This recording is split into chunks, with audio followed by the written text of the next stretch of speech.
m'appelle Junkai. Je viens de Shanghai, Chine. Je suis étudiant, artiste 12e année de Fresno. Il y a principalement quatre instruments. Le premier en derrière de moi s'appelle le sitar chinois. C'est un instrument traditionnel chinois. Il se joue par les deux mains. Une main à droite qui glisse, après une main à gauche, lui glisse de temps en temps en même temps. Après, soit il peut aussi appuyer sur les cordes comme ça. Il peut donner plutôt une biche-peine comme ça. Après, ce qui est plus loin, c'est arc celtique. Ça, c'est un instrument plutôt anglais. Et les deux groupes percussion, ce qui est ici, c'est un instrument percussion chinois, le tambour chinois, cymbale chinois.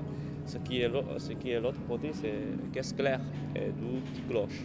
Pour donner les choses rythmiques en derrière, après en milieu, je le coupe parce que je pense donner un sens un petit peu celui-là un petit peu oriental et l'autre côté un petit peu occidental. Donc on voit il y a cinq coupes, cinq papiers chinois. Ça donne un format, c'est-à-dire un paysage, quelque chose qui est vivant. C'est comme la peinture chinoise, mais il bouge avec les mouvements.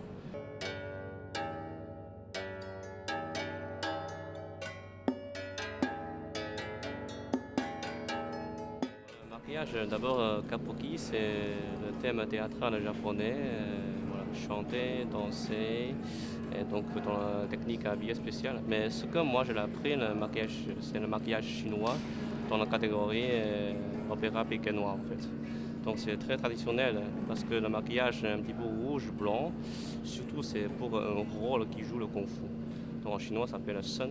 Donc dans le système de Sun, et le Sun, donc le rôle qui joue le kung fu, peut-être un petit peu âgé, parce qu'il est jaune en fait. C'est ce genre de maquillage, ce genre de mouvement du corps du kung fu, ça m'intéresse. C'est aussi donc c'est lié avec le corps. Pendant la performance de chef d'orchestre, il est toujours en dos sur le spectateur. Donc ce qui est un instrument qui est vraiment autour, c'est comme vraiment dans la forme concert. Aussi il y a un pupitre.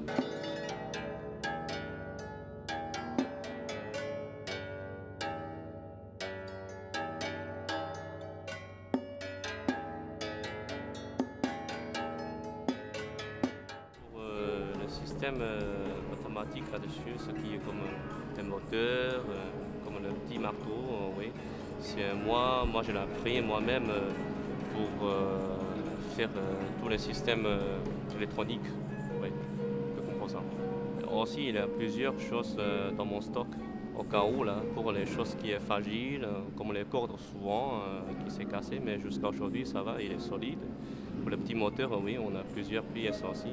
Aussi, cette pièce, toutes les pièces, c'est très facile à trouver dans le commercial. C'est pas très compliqué aussi pour le changer. Il y a deux logiciels qui circulent dans mon installation. Le premier, ça s'appelle Unity. Donc, il est plutôt pour faire des jeux vidéo, la captation de capteurs comme Kinect, comme le système VR. Donc, Unity, il est censé faire ça. Un autre logiciel qui s'appelle Max.p. Normalement, c'est pour faire le son, pour le pilotage comme interface compliquée, aussi pour faire la création sonore, MIDI, etc. Oui. C'est deux logiciels principaux. Moi, je fais un geste, donc il y a un point des notes qui est activé, soit il y a un point de séquence qui est activé. Il fait une harmonie, il fait une petite cellule, il fait une note. Après ce son-là, il a envoyé instantanément pour le visuel. C'est-à-dire le visuel son, il le lance par le geste comme ça. Si au cas où il n'y a pas de médiateur, il manque d'explication, il y a un petit vidéo, en fait, je le fais. Donc au moins il peut référer comment moi je joue, comment les choses qui se continuent.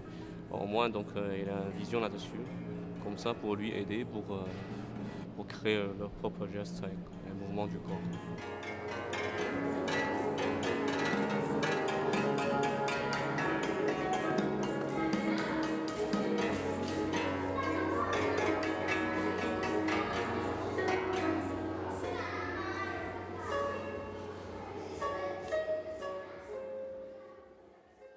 Après l'expo Panorama, on peut le stocker ici pendant un certain moment. Après nous-mêmes, on va chercher les chances, les opportunités pour diffuser au cas où le concert, le festival, les expos. Comme ça, on va essayer de pousser, donc diffuser ailleurs. Sinon, donc, Fenois nous aide aussi donc, pour diffuser au cas où si on ne trouve pas, donc on peut le stocker ici pendant un moment. Ce genre de travail, ça peut être encore développé, agrandir dans la dimension, dans la quantité. Parce que l'idée au début, c'est simple. C'est les rapports qui créent le son, qui créent l'image. Donc ça dépend. Ça, moi je pense, moi aussi je viens de faire le premier très grand travail aujourd'hui. Donc, je pense celui-là je vais laisser, si au cas où il y a des diffusions, je vais laisser le tourner comme un prototype. Si après il y a encore les projets, je pense que je vais créer donc un autre prototype, peut-être mieux, peut-être qui est très différent, qui est très variant. Donc ça dépend. C'est plus intéressant les gens en temps réel, ils voient le moment performatique. C'est comme on écoute un CD ou on écoute vraiment dans la salle de théâtre, dans la salle d'opéra, concert, on écoute vraiment les gens qui jouent quelque chose pour nous. C'est très différent.